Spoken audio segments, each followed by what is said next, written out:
Hi. നേരത്തെയൊക്കെ എനിക്ക് അപ്പത്തിന് അരയ്ക്കാന്ന് പറഞ്ഞു കഴിഞ്ഞാൽ ഭയങ്കര ഒരു ടാസ്ക് ആയിരുന്നു കേട്ടോ. ഇപ്പം സിമ്പിളായിട്ട് ഞാൻ അപ്പത്തിന് അരച്ച് മിക്സ് ചെയ്ത് വെക്കും. ഇതിപ്പോൾ ഞാനൊരു 1.5 ഗ്ലാസ് അരി കുറച്ച് വെള്ളം ഒഴിച്ചിട്ട് നന്നായിട്ട് അരച്ചെടുത്തതാണ്.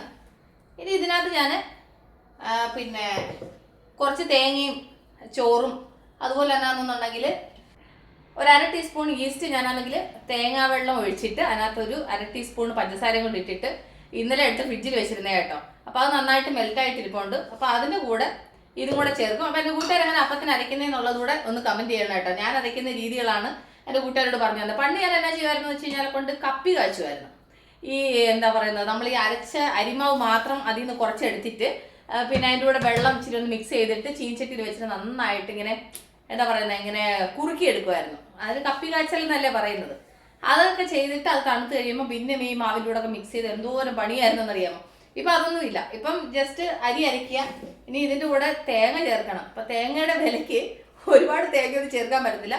അതുകൊണ്ട് ഈ ചെറിയൊരു തേങ്ങ എടുത്തിട്ടുണ്ട്. പക്ഷേങ്കിൽ ഇത് ചിറകയിൽ നെല്ലി പറയുന്നത് ചിറകയിൽ വെച്ചിട്ട് തിരികെ എടുക്കാനെ കൊണ്ട് പറ്റത്തില്ല. അതുകൊണ്ട് ഞാൻ ഇതിനെ ഒന്ന് പൊട്ടിച്ച് പീസ് ആക്കിയിട്ട് ആദ്യം പിന്നെ എന്താ പറയുക, ചെറിയ ജാറിനകത്തൊന്ന് പൊടിച്ചെടുക്കണം. എന്നിട്ട് വേണം അതിൻ്റെ കൂടെ ചോറോട് ചേർത്തിട്ട് അരയ്ക്കാൻ.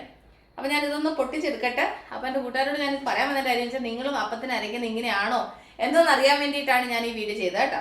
അപ്പോൾ എൻ്റെ കൂട്ടുകാരൊന്ന് കമൻറ്റ് ചെയ്യാൻ മറക്കല്ലേ. അപ്പം ഞാനിതൊന്ന് പൊട്ടിച്ചുകൊണ്ട് വരട്ടെ. എൻ്റെ കൂട്ടുകാരുണ്ടോ, ഇത്രയേ ഉള്ളൂ ഈ തേങ്ങ. ഈ തേങ്ങ മുഴുവനും വേണം അപ്പത്തിന് അരയ്ക്കാൻ. അപ്പം കുറച്ച് തേങ്ങ വെള്ളമേ ഉള്ളൂ. അത് കുറച്ച് ഇതിൻ്റെ കൂടെ ഒന്ന് പിന്നെ അരയ്ക്കാൻ ഒഴിച്ച കേട്ടോ. എന്നാൽ എനിക്ക് ഈ തേങ്ങ പൊട്ടിക്കുമ്പോൾ തേങ്ങ വെള്ളം കുടിച്ചില്ലെങ്കിൽ എന്തോ ഒരു തൃപ്തി കുറവാണ്. വെള്ളം ഇച്ചിരി ഉള്ളതുകൊണ്ടാണെന്ന് അറിയത്തില്ല, നല്ല മധുരം ഉണ്ടായിരുന്നു കേട്ടോ. അപ്പം ഞാനിതൊന്ന് ചെറുതായിട്ടൊന്ന് പൊട്ടിച്ചുകൊണ്ട് വരട്ടെ. അല്ലെന്നുണ്ടെന്നുണ്ടെങ്കിൽ അരയ്ക്കാൻ ഇതിൻ്റെ തിരികെ എടുക്കാൻ ഭയങ്കര പാടാണ്. കണ്ടില്ലേ എത്ര ചെറുതാന്ന് നോക്കിയേ. അപ്പം ഞാനൊന്ന് പൊട്ടിച്ചുകൊണ്ട് വരാം. ആ ഒരു തേങ്ങ പിന്നെ പൊട്ടിച്ചെടുത്തപ്പോഴത്തേന് ഇത്രയാണ് കിട്ടിയത്. പക്ഷേ എങ്കിൽ ഇച്ചിരി വിളവ് കുറഞ്ഞ തേങ്ങയായിരുന്നു കേട്ടോ. പക്ഷെ അപ്പത്തിന് അരയ്ക്കാൻ നല്ലതാണ്. ഇച്ചിരി വിളവ് കുറഞ്ഞ ആയതുകൊണ്ട് നന്നായിട്ട് ടേസ്റ്റ് ഉണ്ടാവും. അപ്പോൾ ഇതിലേക്ക് തന്നെ ഞാനാണെങ്കിൽ ആ പിന്നെ എന്നാ ഈസ്റ്റും പഞ്ചസാരയും തേങ്ങാ വെള്ളം കൂടെ മിക്സ് ചെയ്ത് വെച്ചിരുന്നല്ലോ, 1/2 ടീസ്പൂൺ ഈസ്റ്റാണ് എടുത്തത്. അപ്പോൾ അത് ഇതിൻ്റെ കൂടെ ചേർത്ത് കൊടുത്തു. എന്നിട്ട് ഇതിലേക്ക് ഞാൻ കുറച്ച് ചോറ് ഇട്ട് കൊടുക്കുന്നുണ്ട് കേട്ടോ. ഒരു 1/4 കപ്പ് ചോറ്, അത്രേ ഉള്ളൂ. ഒരുപാട് ചോറ് ചേർക്കുന്നില്ല. അപ്പം അത്രയും ചോറും കൂടെ ചേർത്തു. ഇനി ഇത് നന്നായിട്ട് നൈസായിട്ട് അങ്ങ് അരച്ചെടുക്കട്ടെ. ഈ തേങ്ങ അരയ്ക്കുമ്പം ഒരുപാട് അങ്ങ് നൈസായിട്ട് അരയ്ക്കത്തില്ല, പിന്നെ ഒരുപാട് അങ്ങ് ഇതായിട്ട് അരയ്ക്കത്തില്ല, മീഡിയം ആയിട്ട്. കണ്ടില്ലേ ഈ ഒരു പരുവത്തിൽ. അപ്പോൾ അത് നന്നായിട്ട് അരച്ചെടുത്തു. എത്ര സിമ്പിളായിട്ട് അപ്പത്തിന് അരച്ച് കണ്ടില്ലേ.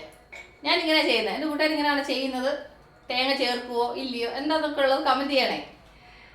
അപ്പോൾ ഞാനിത് നന്നായിട്ട് ഇതിനകത്ത് കുറച്ച് വെള്ളം കൂടെ ഒഴിച്ച് ഈ ജാറുകളെല്ലാം കൂടെ കഴുകി അങ്ങ്, ജാറ് കഴുകുന്ന എപ്പോഴും ഇങ്ങനെ വെള്ളം ഒഴിച്ചിട്ട് ഇങ്ങനെ അടച്ചിട്ട് ഇങ്ങനെ കഴുകുമ്പോൾ ഉണ്ടല്ലോ ഈ ജാറിൻ്റെ അടപ്പയിൽ ഇരിക്കുന്നതെല്ലാം ഇഞ്ഞ് വരും. അല്ലെങ്കിൽ പിന്നെ അത് പ്രത്യേകിച്ച് എടുത്ത് കഴുകേണ്ട ആവശ്യമില്ല.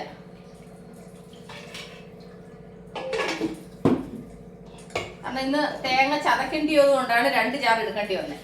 ഇല്ലെങ്കിൽ ഒരു ജാറിൽ പണി കഴിഞ്ഞായിരുന്നു. ഓക്കെ, ഞാനിപ്പോൾ ഉപ്പ് ചേർക്കുന്നില്ല. ഉപ്പ് രാവിലെ ഞാൻ ഉണ്ടാക്കുമ്പോഴേ ചേർക്കത്തുള്ളൂ. എന്നിട്ട് നന്നായിട്ടൊന്ന് മിക്സ് ചെയ്തങ്ങ് വെച്ചാൽ നാളെ രാവിലത്തേനുള്ള പരിപാടി കഴിഞ്ഞു.